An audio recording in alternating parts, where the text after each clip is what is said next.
ये कहानी है रामपुर के एक छोटे से गांव की, जहां पर रिंकू और उसका परिवार बहुत हंसी खुशी से रहते थे। और रिंकू अगली सुबह जाता सब्जियों को बेचता शहर में, और शाम होने तक वह घर वापस आ जाता था। और इस प्रकार से उसका परिवार बहुत खुश था। फिर एक दिन जब रिंकू बाजार से घर वापस लौट रहा था तो उसे एक अजीब सी आवाज सुनाई दी।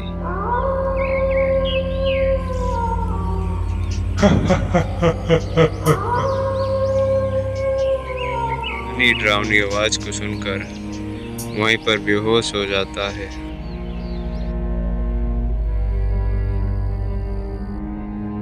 बेटा, बहुत रात हो चुकी है। तुम्हारे पिताजी पता नहीं कहाँ होंगे और किस हाल में होंगे।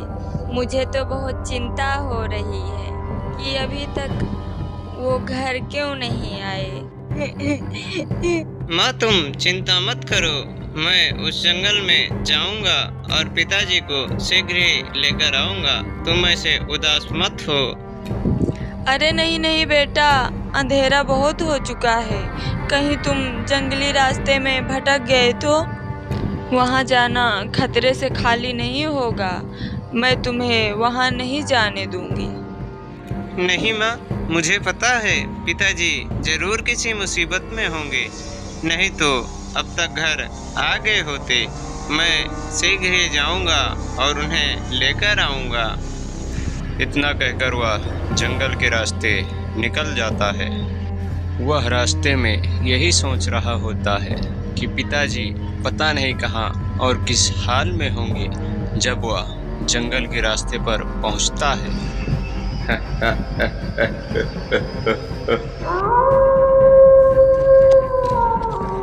वह उस आवाज को नजरअंदाज कर देता है। कौन है जो इतनी रात को इस जंगल में आने का साहस किया? इतना सुनकर रिंकू का बेटा वहीं पर बेहोश हो जाता है। और अगली सुबह आ गए आप सभी लोग। पता है मैं कितनी चिंतित थी आप सभी के लिए। अच्छा बेटा रिंकू, तुम पहले ये बताओ, कल रात तुम लोगों के साथ क्या हुआ था जो तुम लोग रात भर घर नहीं आए? मैं बहुत परेशान थी। माँ, मुझे कुछ भी नहीं याद है। जब मैं जंगल से गुजर रहा था तो वहाँ पे मुझे एक डरावनी आवाज़ सुनाई दी और मैं वहीं बेहोश हो गया।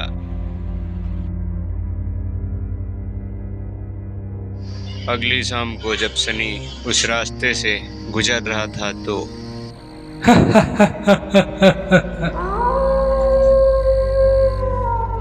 वह उस आवाज को बहुत ध्यान से सुनता है।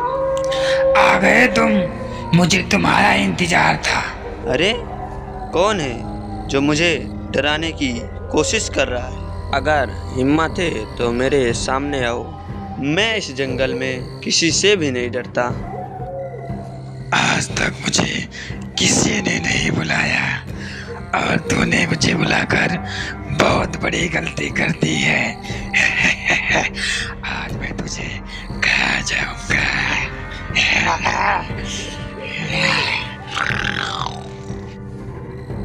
अच्छा, तुम वही भूत हो जो आते जाते लोगों को डराते थे। मैं तुझसे नहीं डरता, देखता हूँ तू मेरा क्या करता है।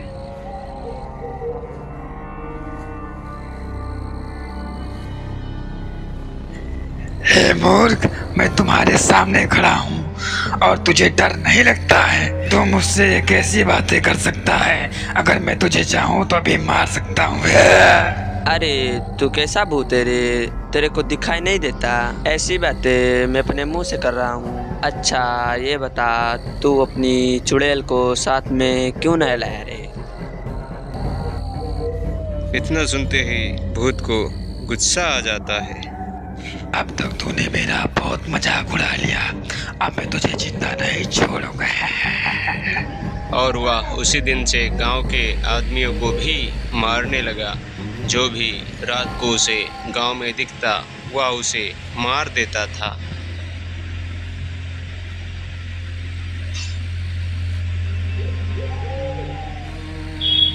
जिस तरह से वह अपने गांव के लोगों को मार रहा है, इस तरह से तो गांव के सभी लोग खत्म हो जाएंगे और वह हम लोगों को भी नहीं छोड़ेगा। क्या इसका कोई उपाय नहीं है? बिल्कुल है बेटा, इस समस्या का समाधान तो पंडित जी ही बता सकते हैं। चलो सभी लोग मिलकर पंडित जी के पास चलते हैं। वह सभी लोग पंडित जी के पास जाते हैं और जी, अपने गांव के लोग बहुत मुसीबत से गुजर रहे हैं। जो भी रात को निकलता है उसे वह भूत मार देता है। कृपया इसका उपाय बताएं पंडित जी। तुम लोगों ने उसके दिल को ठेस पहुंचाई है। वह भूत जब भी तुम्हारे सामने आए उससे माफी मांग लेना और वह अपने आप तुम सबको छोड़कर चला जाएगा। और अगली शाम गांव वाले, देखो भूत भाई, हम लोगों को माफ कर दो, हमने तो तुम्हें कोई नुकसान नहीं पहुंचाया है और इन गांव वालों को भी छोड़ दो। तुम हम सबको छोड़कर यहाँ से चले जाओ, हम तुमसे माफी मांगते हैं, हमें माफ कर दो। इतना कहने के बाद रिंकू चुप हो जाता है और वह भूत वहाँ से चला जाता है।